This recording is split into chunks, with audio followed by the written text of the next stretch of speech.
This is going to be a Selection 1 build to Niv Mizzet Reborn.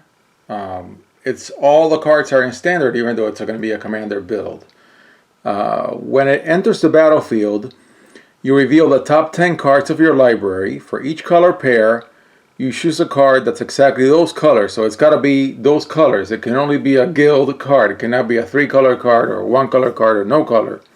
Alright? And it cannot be like all colors. Like there's a card in this selection that I think it's in this selection that I'll show that it won't make it for this pick. Put them into your hand and the rest at the bottom of your library in a random order. So we're going to try to go for double color cards. Now, I've built 5-color decks before. What's interesting about this 5-color deck and the next one that I'll build, the one for Selection 2, is that it's a really great way to recap a lot of the cards in Selection 1. Just basically it's a review of the selection, except for a few cards that really don't fit into a 5-color deck. But the problem that I've had in the past with 5-color decks is they can brick really hard. And so I'm not going to go for all multicolored cards. I'm actually going to go for 30-30. So 30 of the cards are going to be monocolor. And I'm going to try to have a balance. So if there's 30 and there's 5 colors, no more than 6 of a single color. And so these are the monocolored cards. And then these are all the multicolor cards, all of them that I have available.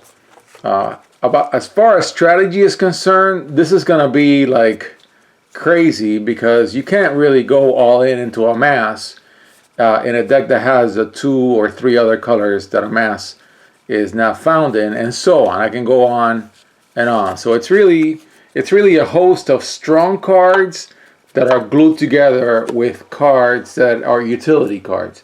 So it's the best utility and the best bombs and just the best cards, period. So really, when I go through these cards, I'm really not judging them for how they fit into a strategy. I'm judging them or assessing them for how good they are alone. Now, the other thing about a 5-color deck is you really have to, in my opinion, you have to hit a very careful balance between control and aggro. Your cards need to be really good, and when they land, they need to do something. But you also have to forecast for the probability that is really a high probability that you're going to brick. And if you brick, then you also need some control. Okay, so it's not, I don't think it's easy to build a 5-color aggro deck, just as much as it's not easy to build a 5-color control deck. You got to do a little bit of both. It's a little bit of everything, and that's why it's 5 colors. Very interesting, just a good way to go through Selection 1. I would pick this guy, so I would say yes. And I think so. I would want to answer artifacts or enchantments. And I want to throw a pacifism in here also. And I would need a big angel.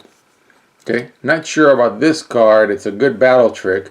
But, and also this one is also a very good battle trick to make something, to protect something, makes it indestructible. And this is also really nice. But I think in this first round, I'm going to go for things that I know stand alone and are really needed in pretty much any deck of that color. Okay, and I only have 6 picks per color, and then I'm done. So I would say no to that, even though it's pretty good prevention. This is a really nice enchantment aura, gives vigilance, which is surprisingly very good. And then there's the control aspect of the deck, which I'll set aside some control cards and then figure out if they need to be slipped in. So I'll just I'm actually going to create a third pile for look at these later. Maybe they'll affect the color balance. So these 3 are definitely control cards. And I would say yes to this one. Yeah, okay, that's my yes pile. Got it. Yes and no, yes. This is great. I would love to do an artifacts and enchantment theme. When I was selecting these cards, I was trying to go for that, but I don't really think I'm going to be able to pull it through. And this is part of that control shell that I'll have to think about. Then the counter spells, I'll also leave for the control shell. So there's going to be a white-blue. This is definitely in. And this is in also, not sure. Control shell, so to be considered later, also control shell. Very nice, but I'm going to leave it for later, which means that I probably won't make it because I really have to be very picky with the monocolor picks. This is a great card. Draw 3 cards for 5. And if you used all, if you played it during your main phase, then you scry 3 as well. It's really nice. Card draw is great. I would say yes. And this guy is always in. I'm going to need some big flyers, so I would say yes. This guy is fantastic, but I'm not on instants and sorceries only. I'm hitting everything a little bit. And I'm going to have a bunch of gates. So this is a really, really nice effect on this enchantment. And I'm going to get to draw a card whenever a gate enters the battlefield. And I'm going to have, I think I was looking at the mana base for this selection 1, and I think I've got about 6 of them. I would say yes. This is a great effect. Enter the battlefield, copy any artifact or enchantment. That's really nice, but I think I don't have space. Of course, this is part of the control shell. I'll just put it in the control pile to consider later. Then down to the black cards. This is a nice 1-drop, very nice. And this is also a very good card. And another great play to recover all your creatures from battle. I would say yes. And to draw cards. And I would say this is a maybe, which means that it's not going to make it. And this is pretty good. And this is also very good. In a pinch, you can cost somebody to sacrifice something. I always want to include this card, but incredibly enough, in this specific deck, it's a maybe.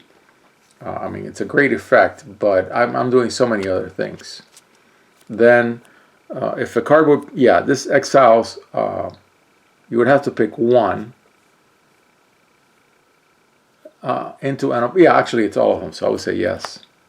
And this guy is a great critter, just a great old critter. Comes out of the graveyard, that's pretty good. And I'm going to need big high-end flyers, so I would say yes. And then it will be nice to have a wipe for anything small. Convert a mana cost 3 or less, but I'll set it aside for now. Then into red, so we're already off our balance for sure. And this is what we're going to find. This is a very prickly build. I already have 5 white. That was 6 blue and 7, 8. Yeah, too many black cards already. But I'm going to keep going just to make sure. And really, anything that's landing in the maybe pile, it's already going to be a no for sure. This is a really good card. Discard a card, draw 2 cards, amass 1. Yeah, very good. I would say yes. Nice to hit for 3, but I'm going to leave it to black to destroy creatures. And then this is a great way to draw cards, so I would say yes to it. It's nice to sack something and draw, but I'm going to say no to it. And it's nice to discard a card, draw a card. That gives me a lot of options. But then another thing that we're going to do is, after we go through these, there's going to be the interplay between having an ability in one of these cards and having an ability in one of the multicolored cards. Again, this build is actually pretty difficult to pull off, in my opinion, which is a great challenge. I'm going to put this guy in for now. Yeah, I think so. And I'm going to need high-end flyers. This would be great if I had 8,000 slots, but I don't. And this card, it would also be really good. You can cast spells only during your turn, but as long as they're less than or equal to your number of lands, you don't pay their mana cost. That's really good, but really good is not enough. It's got to fit into the general scheme of being good by itself. And again, yeah, things that hit, I'm not going to take. This would be a great effect. You may play the top card of your library. Yeah, I would say so, because in a 5-color deck, my hand is going to clog. Yeah, I would say so. And I'm going to need flyers, so I would say yes to this card. Anything that gets me to search for lands is going to help me. I need to stabilize my mana like there's no tomorrow, so I would say yes. So these cards that are good for stabilizing mana are absolutely essential in this build. So I would say yes to all these cards. And I would pass on my frequent flyers. I would say no, because I have a disenchant in white. It's nice to put people off with a death touch critter, but I'm going to say no for now, which means no, period. Look at the top card of your library, creature or planeswalker, reveal it, put it in your hand. If you don't, put it at the bottom of your library. That's actually pretty good in here, but I'm going to pass. Nice, but it only does green mana, so I'm going to pass. And then creatures you control deal combat, draw a card. That's good, but I think I'm going to pass. I may go come back and get it, but I don't think so. And this guy for sure. I want mana of any color. Yeah, there's no doubt that I want that. Target player shuffles any number of target cards from their graveyard into their library. That would be really good if I have more slots. Enters the battlefield. Look at the top 4 cards of your library. Creature or land. Put the rest of... Yeah, actually, I want this guy. He's only a 2-drop. I really want to dig in for that 5th color that I'm missing. Look at the top 3 cards. Reveal a permanent. Lands are permanents. Yeah, I would say yes. And then for the artifact, anything with mana, I'm taking. So add 1 mana, yes, of any color, any color, any color, any color. This guy would have been great, so I'm going to put it in for now. But if I do, he will have to substitute one of my monocolor 1-drops that I already have in the selection. Any color, yes. I love this card. I've been wanting to put it in, just like I wanted to put in Nahiri until I finally got the Knights deck. There is a deck for this card. This one is not it. And this card does not apply because it's all colors and I need things to be exactly 2. So no. Choose a color and you buff your creatures, but add 1 mana of the chosen color. That's actually pretty good. I need that. Okay. So these are really my no's. As it happens, when I have to be extremely picky, things that were maybes just become no's immediately for selection 1.